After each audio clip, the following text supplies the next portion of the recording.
Perang antara Amerika Serikat yang didukung Israel melawan Iran diperkirakan masih akan terus berlanjut. Kedua pihak sudah tegas menolak upaya negosiasi untuk menyelesaikan perang. Apakah mereka yang bertikai akan perang habis-habisan dan apakah dampaknya akan makin meluas tidak hanya di Timur Tengah tetapi dunia? Kami akan membahasnya bersama dosen dan Ketua Departemen Ilmu Hubungan Internasional UGM, Ibu Ririn Tri Nurhayati. Bu Ririn, selamat petang. Selamat petang. Bu Ririn, saya ingin langsung tanyakan bahwa Amerika Serikat dan juga Iran sudah tegas menolak untuk melakukan negosiasi. Apakah artinya mereka akan perang habis-habisan?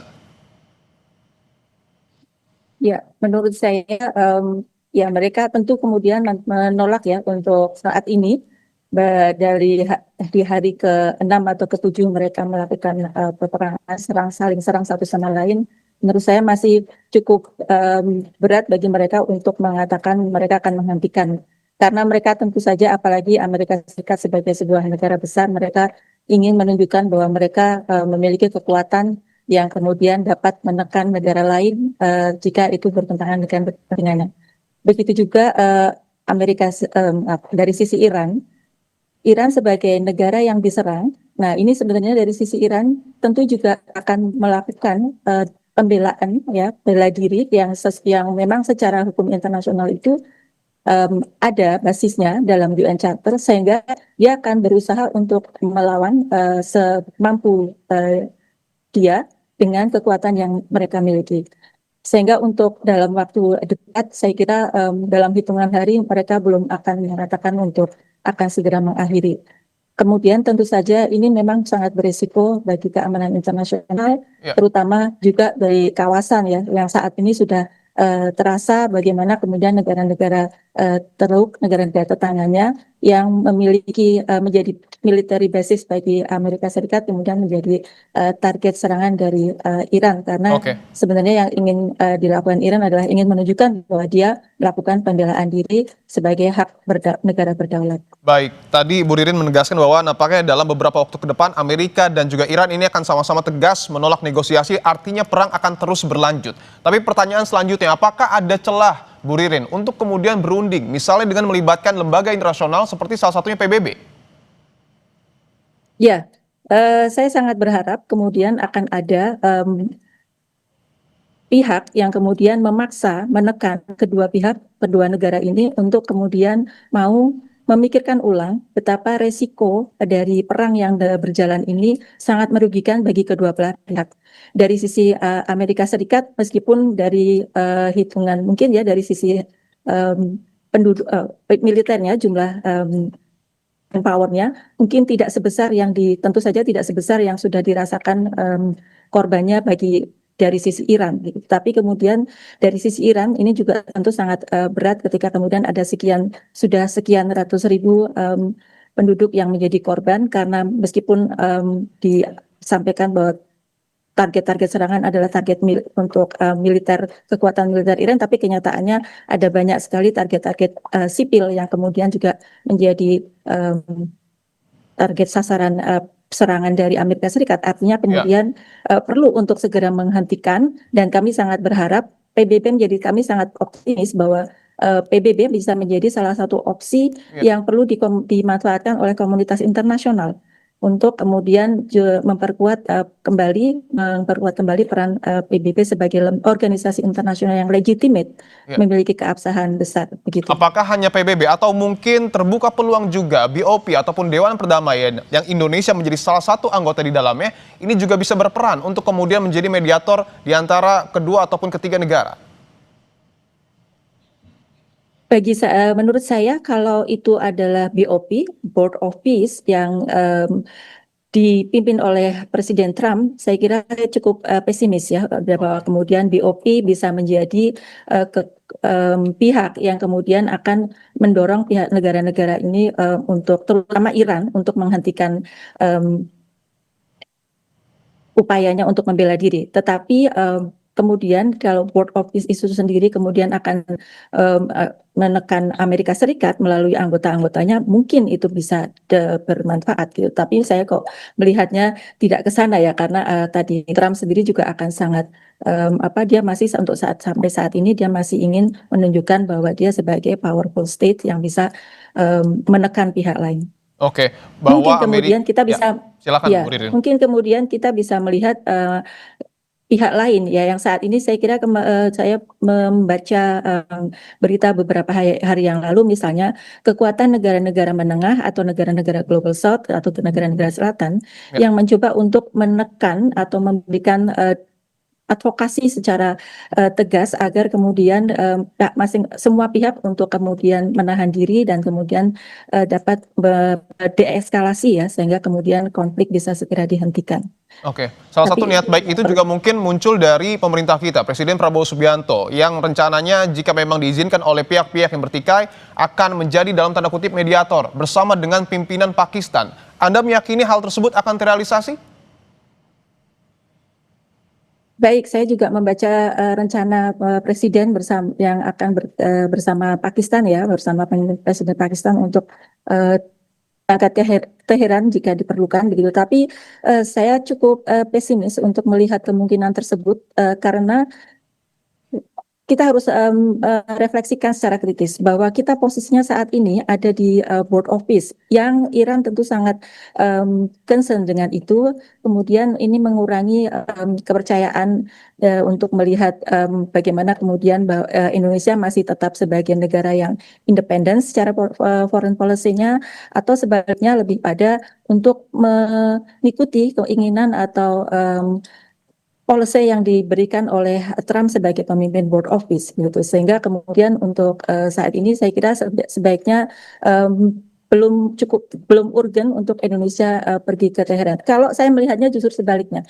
Kenapa justru yang didekati apa yang diingatkan adalah Iran. Padahal Iran tadi saya katakan Iran adalah negara yang sedang menyelaksanakan kedaulatannya untuk membela diri. Kenapa kemudian yang ditekan untuk segera menghentikan peperangan itu bukan Amerika Serikat dan Israel yang memulai menyerang gitu. Ini kan jadi tidak pada tempatnya menurut saya. Ya, oke, itu juga yang menjadi perhatian dan salah satu yang kemudian menarik untuk dibahas adalah pernyataan dari Presiden Iran yang sebelumnya juga sudah meminta maaf kepada negara-negara di Timur Tengah yang terdampak terkait dengan perang yang kemudian terjadi. Apa maknanya kita akan bahas bersama dengan Ibu Ririn Tri Nurhayati, Ketua Departemen Ilmu Hubungan Internasional UGM. Setelah jeda, tetaplah di Kompas Petang.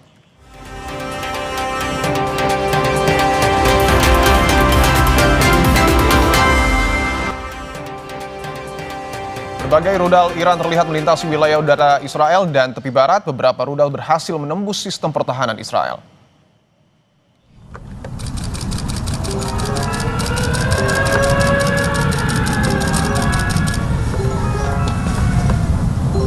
Tak lama setelah serangan baru tersebut, militer Israel mengatakan telah memulai gelombang serangan baru yang menargetkan infrastruktur Iran di Teheran. Israel juga melancarkan serangan baru ke Lebanon dan mengincar lokasi kelompok Hizbullah.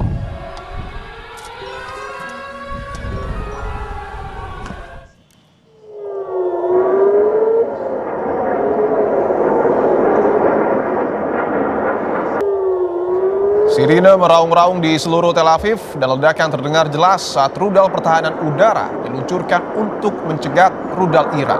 Militer Israel mengklaim telah mengidentifikasi rudal yang diluncurkan dari Iran ke wilayah Israel, sementara warga diminta berlindung.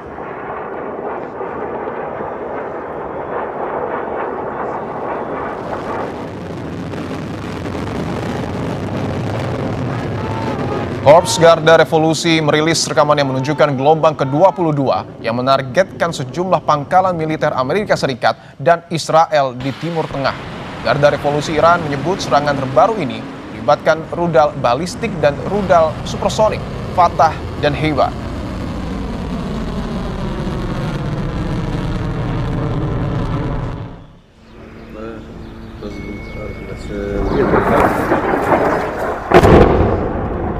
Militer Israel menyerang Beirut, Lebanon untuk menghancurkan infrastruktur perlawanan Hizbullah. Kepulan asap dan suara ledakan terdengar di berbagai area kota Beirut pasca gelombang serangan di pinggiran selatan Beirut. Eskalasi perang di Lebanon terjadi setelah Hizbullah telah mengumumkan intervensinya dalam konflik sebagai balas dendam atas pembunuhan pemimpin tertinggi Iran, Ali Khamenei, dan mengklaim telah melakukan beberapa operasi.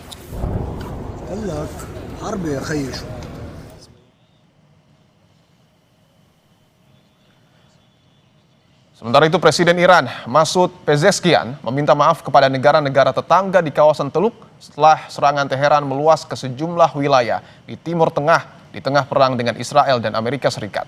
Ia menegaskan Iran tak akan lagi menargetkan negara-negara tetangga dalam serangan berikutnya, namun ia juga menyampaikan peringatan kepada negara-negara tetangga yang mempertimbangkan untuk bergabung dalam konflik dengan mengatakan bahwa mereka tidak boleh menjadi mainan di tangan imperialisme.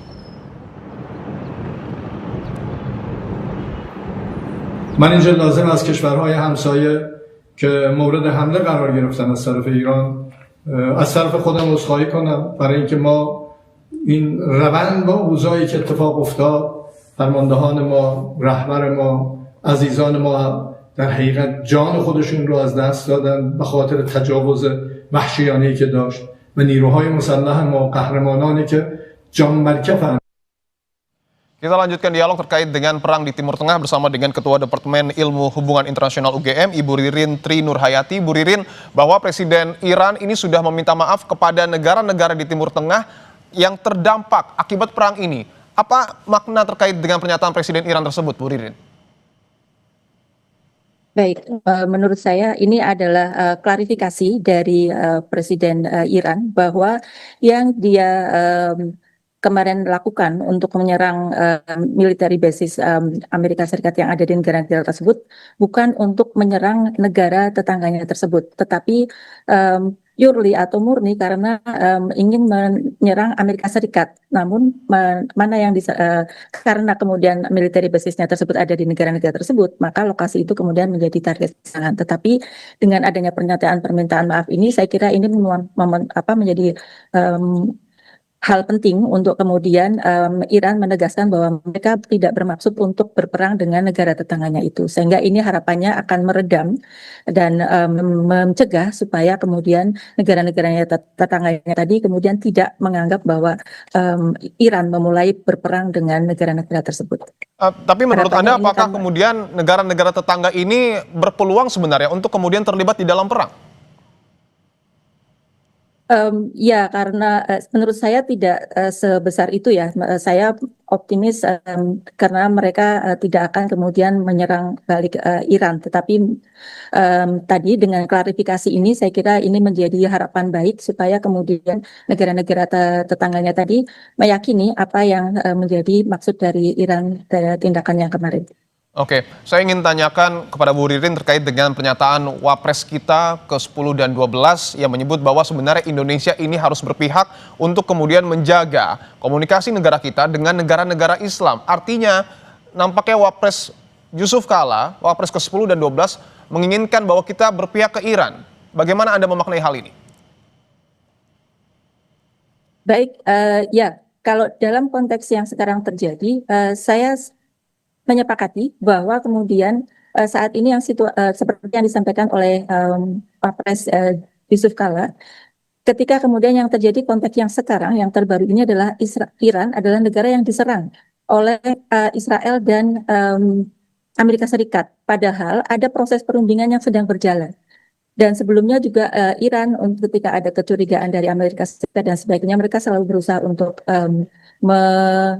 melakukan cara-cara penyelesaian dengan perundingan dan sebagainya, tapi kemudian justru dikhianati oleh Amerika Serikat dan Israel dengan kemudian Israel menyerang terlebih dahulu dan kemudian didukung oleh Amerika Serikat, sehingga memang kemudian jadi penting bagi Indonesia untuk menunjukkan secara tegas kepada dunia dan juga khususnya kepada Iran bahwa dalam hal ini Indonesia menghormati hak Iran untuk membela diri dan kemudian bisa kemudian dengan demikian mungkin dari sisi itu kemudian akan bisa meyakinkan Iran bahwa tujuan dari Indonesia untuk tadi kalaupun Indonesia masih ingin kemudian menjadi penengah yang netral, menjadi penengah yang netral sebenarnya kemudian akan dipercaya begitu. Baik, singkat saja Bu Ririn, bahwa Presiden Iran sudah meminta maaf kepada negara-negara tetangga, apakah ini cukup mampu untuk kemudian menekan eskalasi perang yang kemudian terjadi di Timur Tengah? Saya berharap demikian, yang karena sebenarnya kemudian negara-negara Timur Tengah yang lain tadi bukan menjadi target karena mereka Iran ingin berperang dengan mereka, tetapi hanya tadi karena dia menargetkan military basisnya Amerika Serikat. Harapannya dengan pernyataan tersebut kemudian bisa mendeeskalasi kemungkinan kecurigaan ataupun dispute di antara negara-negara Timur Tengah tersebut. Saya berharap dan optimis. Terima kasih. Baik, Ketua Departemen Ilmu Hubungan Internasional Universitas Gadjah Mada, Ibu Ririn Tri Nurhayati, terima kasih telah bergabung di Kompas Petang.